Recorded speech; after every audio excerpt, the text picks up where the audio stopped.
Hey everybody, welcome back. It's been a while since I made a video. Today what we're going to do is I'm going to show you my front mount snowblower for my Kioti CK2610. Using the forks on the tractor, I brought the snowblower down from the barn. There are not too many videos out there on the CK2610 and the front mount snowblower, so I thought I'd give it a whirl.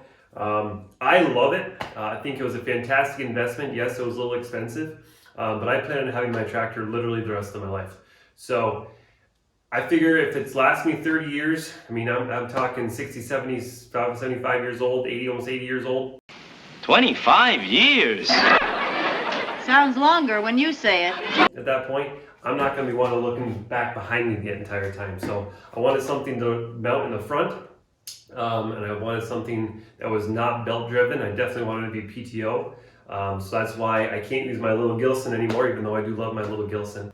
Another great thing about this front mount snowblower for my property is that my driveway is at least 250 feet straight. And on either side of the driveway, it kind of bevels down. So there's really no way to plow in and out without going off the side. So it had to be a snowblower.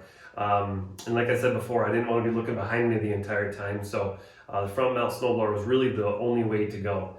So let's go through it little bit by little bit, and I'll show you how it works. I'm not going to mount it on the tractor today, but I will give you the runaround of the unit itself. And then when I do mount it on the tractor, I will show you how it's mounted on the tractor and how it works to be mounted.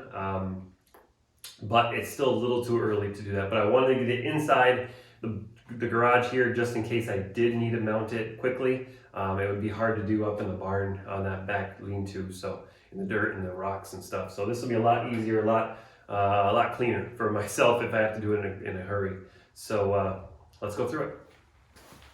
All right, so here it is. The snowblower comes, it's basically two larger pieces. There's the subframe that goes underneath the tractor, and then the auger portion with the PTO that goes from the mid-mount PTO of the tractor along a couple shafts to this shaft here, which turns the auger. This model is a KS66-220FM. Is basically what all it means is that it's 66 inches wide. But anyway, I opted for the 66 because I wanted the cut to be just wider than my tires, my rear tires. That way it's a cleaner cut through the snow, and I'm not packing down any snow as I'm blowing. So it is a hydraulic chute, and that's standard on Kioti. It's not an option. So the chute here, it turns hydraulically. So I can go to shoot the snow to the right, I can shoot the snow to the left with my hydraulics. And the way it works is it actually uses the controls from my loader. I believe right and left. Yeah, right and left of the, so if you're curling the bucket up or curling the bucket down, that's what turns the chute right or left. And obviously the other part of the hydraulic system is this cylinder down here, this guy right here, and that raises and lowers the snowblower from doing the driveway. What I do a lot with my driveway is stone, and it's kind of hilly. It goes up and down. So I put it in the float option, and what that does is it basically lets the snowblower ride the wave of the ground as it's going along. One thing I have noticed is if the fluid's not warmed up, the hydraulic fluid's not warmed up, it will take a little while for it to float. So you have to drive slower to allow it to give and take with the land. So basically, this large part here only connects to the tractor with two pins. We got this longer pin here, which goes in the back, right there. And I have one larger pin, this is probably 1.5 inches, which goes here.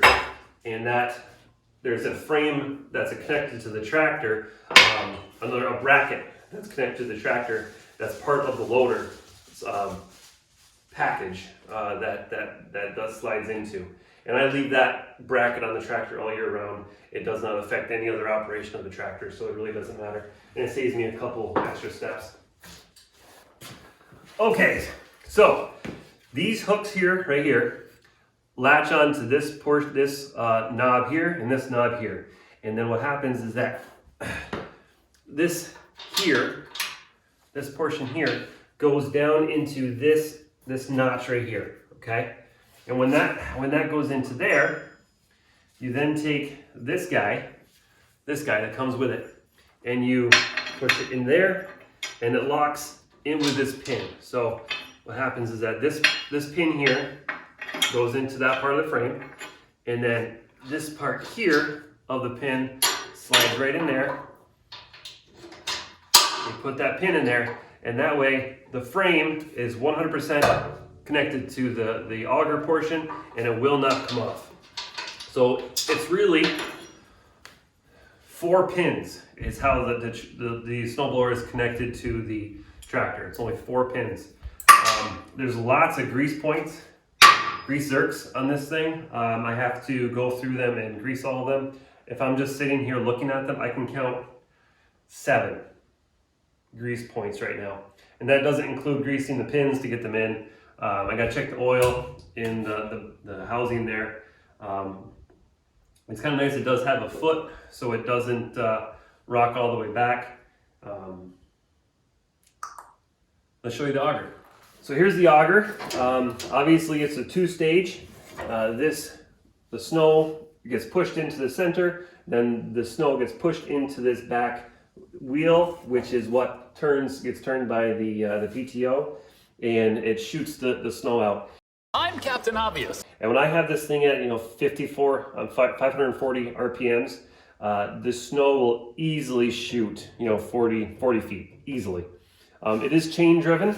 I have not had any issues with the chain. It has not loosened on me. I haven't even popped a pin. Well, there's a couple more greasers, so I'm up to 9 grease fittings right now. What I have noticed with this though is that once you're using it and when you put it away after done snow blowing, you want to get the front tipped forward as much as possible. Because as this sucker is spinning, it's warming up the metal. And what happens is that when snow gets in here, it melts. Once it gets cold, it freezes again. And the ice builds up quite a bit in here. So if there's any downside to this, I would say that's it. I wish somehow it was able to drain a little better without changing the function of the unit. It does have adjustable skids on either side. So the cutting edge here is about 1 inch higher than the shoes, maybe 3/4 of an inch. And that's simply because, like I said, I have a lot of stones in my driveway. I think it's 1A crush and run, so it's pretty fine stuff. So this thing has not had any issues throwing the stones if I do catch a little bit. But yeah, I love it. All in all, I am 100% happy with this unit. Definitely worth the investment. It saves me a ton of time. Like I said before, I have about a 250-foot driveway and a turnaround, plus all the way up here to the garage. And that's probably another 100 feet. So we're talking 350 feet plus a turnaround. And I get the entire thing done in about 25 minutes. But then of course I need to play a little bit. So. You guys, what are you doing watching TV? It's snowing. So yeah, another half an hour onto that just to play. So it works really well. The augers are not, don't have teeth on them like walk-behind snowblowers. I thought that would be an issue. I really did, but it has not been an issue whatsoever. This thing chews up snow. I went through about 1.5 feet of snow one day. Yes, I had to go much slower. I went through about 1.5 feet of snow. It was up here, and it chucked the snow just like it was 1.5 inches of snow. There was no problems as long as you took your time. If you rush it, yes, it will bog down. Just like any machine, you need to do what the machine is made to do, nothing more, because it won't last you as long as it could. So like I said, the chute is hydraulic, so it will turn right and left with the control of my loader control. But the angle of the chute is still manual. I'm fine with it, because once I get going, there's no real reason to change it unless I'm getting near the house or something. So I only have to change it maybe once every time I'm soloing. So all I gotta do is take out the pin here, and you angle it up, angle it down. This thing pivots.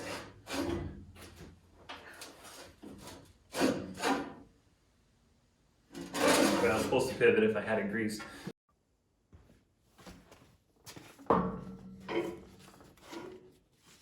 So all I gotta do to loosen this up, Throw a little double WD-40 in there, both sides. That loosens that right up.